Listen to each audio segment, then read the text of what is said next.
Hello all, welcome back to Words and Pictures for a few minutes of fun.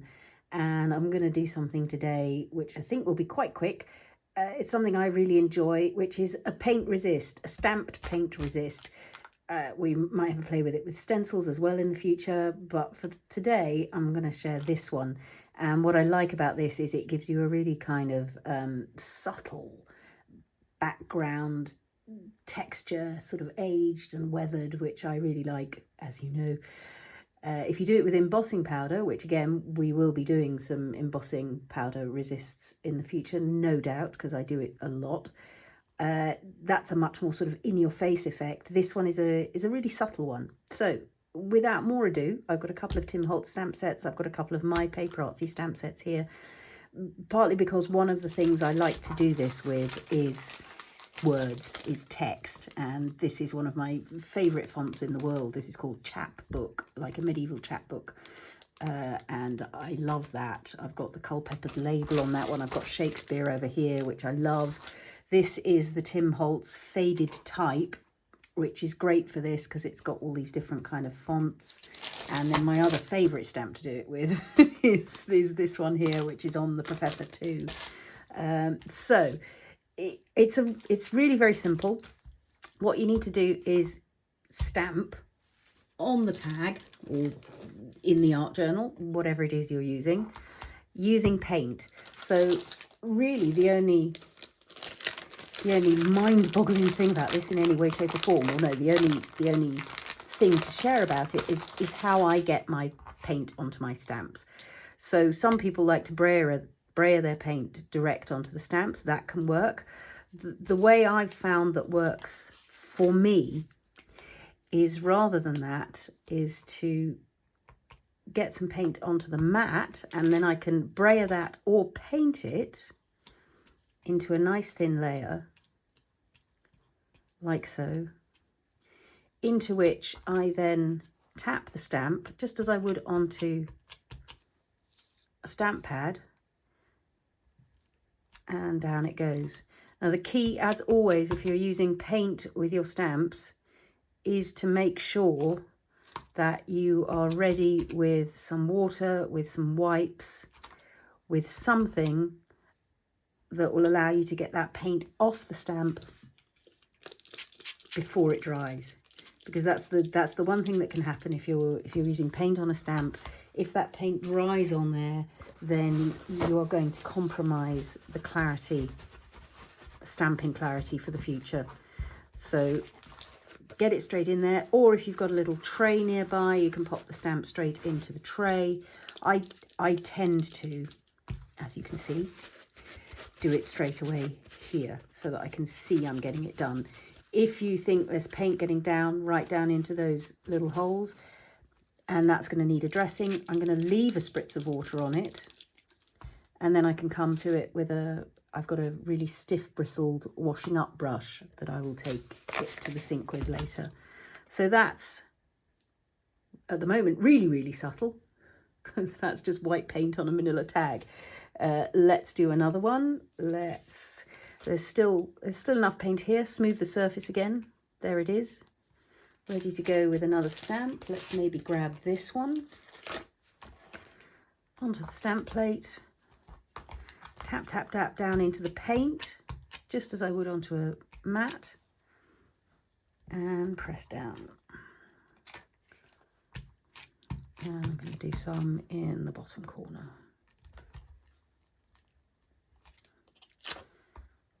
So again, that's got me my paint in place, into it with some water,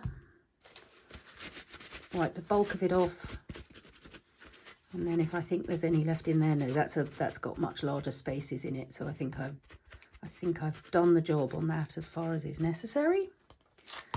Let's have some of this chapbook text, as I was talking about, because I really do love it.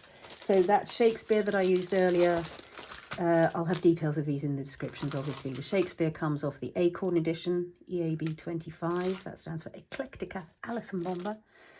And then I'm going to use this bit of text here from EAB 27, the Hawthorn.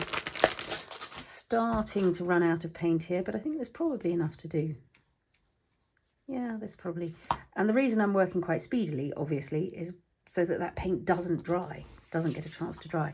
I don't have to do this on acrylic block. I mean, it gets you the firmest stamp down there, but if I wanted to do, as you've seen me do with inked stamps in the past, a sort of roll on, roll off, so that it's not a complete stamping, then you can absolutely do that as well.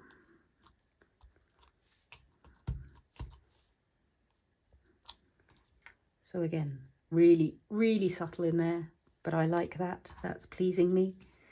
Get some water onto here. Again, I'm just making sure I've got down into the holes. I'll give it a good wipe now. And again, I think there's now paint on the paper towel as well, so watch out for that. You might be putting paint on rather than taking paint off. And I think we've probably got just enough. Well, I might put another little dot of paint on there because that's quite dry now. You can see in a way it's leaving streaks. Let's just, there we go. And I said it was my favourite for doing this, so let's do it from the Professor 2. Because this is already weathered text, so it just really suits this this technique, which is going to give us a really weathered look. So you can see I haven't quite got paint everywhere there, so I'm just going to try and get down into a thicker bit, and then just, it might just be one of these, nice and firm down. You can hear that really satisfying peeling noise as it comes away, then you know you've made contact. There we go. Wipe it off. Make sure you get down into those cracks. And that one again, I might just give a little spritz of water, leave it over to one side, and make sure I've really got all the paint out of that. In fact, this one that's been sitting there with a bit of water on it is not going to need the scrubbing brush because it's dissolved enough of the paint. It's all good. Grand. So now all you have to do is wait for that to dry, or you can use a heat tool on it.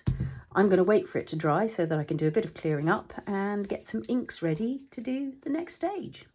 Back in a sec. I've gathered some distress spray stains and some distress inks. It's better working with the translucent formulation rather than the oxides for this, because you've got the paint resist is giving us an opaque, and if you come over it with opaques, A, you have the danger of it covering it up, and B, there's just less contrast in the texture then. So I'm going to start light, and you'll see, I mean, look at them at the moment and there's almost nothing to be seen, but as you build up layers of colour, you'll see that this resist starts to come into its own. It's worth having a piece of paper nearby that you just moisten a little bit, because there are times when it can help to just, I guess, polish the resist to bring it back to the surface. So as the inks go over the top, you'll see that sometimes they sort of start to cover it, but sometimes they reveal it. And obviously the darker the colour, the more contrast you're going to have, but I prefer to build up from light to dark gradually, which is why I can sometimes lose the resist down at the bottom. So this is some pumice stone going on, and then I'm going to have maybe some broken china coming along there. So you'll see that the broken china is certainly being resisted by the paint, but is also managing to leave some colour on the top of it. You're seeing the paint underneath, because that's why. And of course I didn't say, but you can do this with any colour of paint. Any colour of paint will resist. I enjoy the white because I enjoy that sort of misty, ghosty softness. So this is a point where I might take my slightly moistened paper towel and just invite that gesso resist back to the surface. I'm going to take some, might bring in some frayed burlap perhaps. I'm going to use the same pad as I was using for the pumice stone because they're basically in the same colour family. And you can also see as I'm layering up the ink that you get that lovely places where they blend and you get sort of greeny bronzy tones, All of this is in the longer midweek inking video. If you haven't seen that yet, then take a look. So you can see that it's got this lovely subtlety, almost a subliminal layer going on in there. I might bring in a slightly darker, I'm going to want my darker blue blending sponge, and bring in a bit of Uncharted Mariner just because I love it. So I'm going to come in quite gently with this because it's a pretty strong colour. So again, you can see that it's sort of sitting on top of the paint, but it really is on top, which means that, again, if I take my moistened paper towel, it's just going to knock it back from those places where the paint is and bring the paint back to the surface. I just want to finish off with some brown, proper dark rich brown, maybe Vintage Photo and Walnut stain coming in from the edges. Start with the Vintage Photo and just come in from those corners. Yeah, see, and then we're getting kind of old maps and that kind of feel to it, and then maybe darken up with a bit of walnut stain around those edges. And it's also completely allowed, if you like the tone of colour that you're getting over the resist, you can leave the ink on top of it. But this is going to be really beautiful for stamping another image over the top. I could stamp more details. We will come back to these on future days. But I just love that sort of subtle underlying layer. I'm going to do another one with the blending, and then show you also that we can play with distress sprays for this. So this one I might go in, ooh, look, that's bold. Maybe I'll start with Speckled Egg and then go on to the Salvaged Patina, because Salvaged Patina can be quite full on as well, even though it's a lightish tone. Oh, see, there's something about this chapbook font that I selected for these Culpeper's prescriptions. So on my botanical stamp sets, with each stamp set, so in Hawthorn, you get what Culpeper's Herbal, this amazing medicinal book from, I think it's 1659, in fact, 1653, beg your pardon, has prescriptions for every plant, leaf, berry, things you can do, recipes you can make to make yourself feel well. And so on each stamp set, according to the botanical sketch that you've got, you get one little bit of recipe or one little bit of advice for what that plant might be good for. So that's Speckled Egg gone down. Let's add some Salvaged Patina,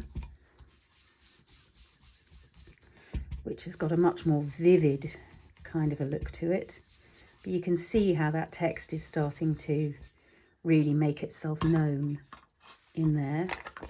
What should we come in with next? I'm going to moisten another corner of this so I'm not wiping the other onto it, and just encourage that text back to the surface. Oh yes, I want, what do I want? I want pumice stone. I almost always want pumice stone. It's a magical warm grey. It's just a pleasure to let it come and be antique-y.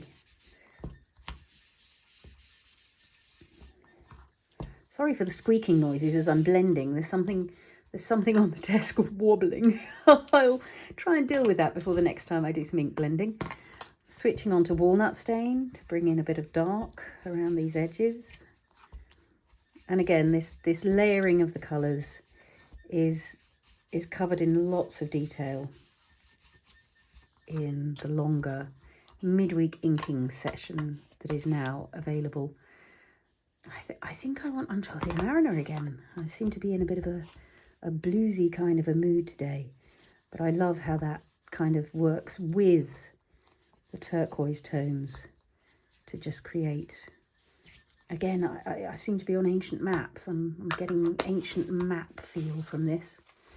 Little spritz of water. Just bring this back to the surface. And you can see what I'm also doing there as I wipe with that is just allowing those inks to blend even more. They get a really Turner-esque sort of look. The painter Turner, who just creates these extraordinary, misty, foggy, beautiful light atmospheres. How light strikes cloud, how light strikes smoke or steam. Rain, Wind and Steam is one amazing painting of his, of a train coming across a bridge, and just how the light hits the smoke and just moves. Yep, quite enjoying that. So let's pop that to one side. So those are our two, where what we've done is use the ink blending tool and the mat and the pads, the ink pads. I'm going to do a quick little spritz of these, and I'm going to put them together on the mat because then I'm catching more. Going to go straight in with a bit of pumice stone, dab that onto the paper towel so that the nozzle doesn't clog. It's less likely to clog, to be honest, with an ink than it is with an oxide. And I might put a bit of speckled egg and maybe a little splash. So if you've seen the 2 ways with sprays video, you know this is another way to add colour with our sprays. And I'm going to let that sort of mosey around for a moment. Might do a little bit of tipping and tilting. Just encourage that colour to move across the tag.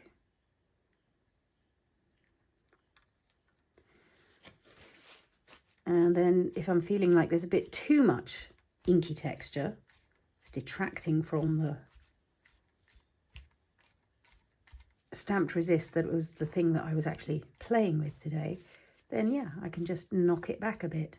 You can for sure come in with darker colours. Let's see what we've got here. Well, it's going to be the Uncharted Mariner, and this is going to hit. This is going to hit full on. Oh, look at that. And just let that move for a moment. Might pop a bit up there. If I want to encourage movement, or if I want to soften the colour a bit, water is my ally, as is kitchen towel.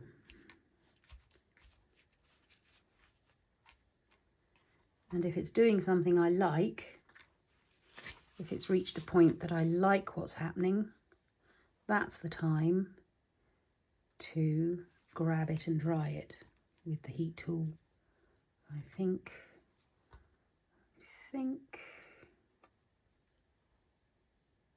yep, I'm going to dry those. And again, that text just sort of subliminally popping through. I am, over the top of this sprayed ink, just going to do a little bit of blending around the edges, because I do love my colour coming in from the edges. I think I want just a smidge more. Oh, that's a lot. Sorry, got the lid in my mouth now. So I'll add some water to just encourage that to move. And there's no text in that corner actually, so I should really be putting it over here so that it has some contrast behind that white text over there. On the other hand, I'm really enjoying that random dribble of ink there. Let's leave that be.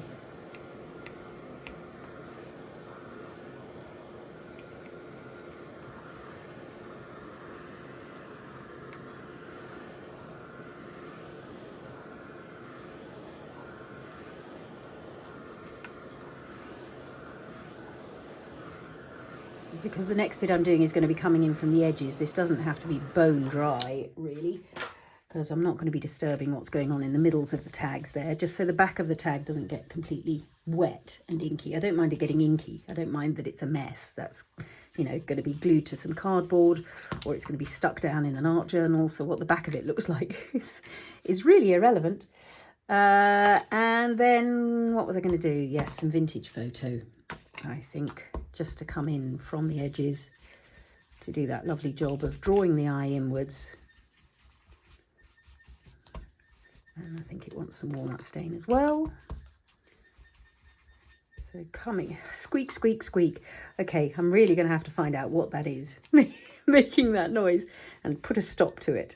I can't have that disturbing my creative processes. Squeak, squeak, squeak. Are you walnut stain? And your vintage photo. Get the lids on the right ones. And of course, what I can also do at this point is hello spritz and flick. If I feel like I want a little bit more texture. So combining all of these things that we've been adding up over time in various videos, use the knowledge you're building. Try things out.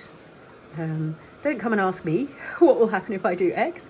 Go and do X and find out, and then you can tell me what happens when you do X.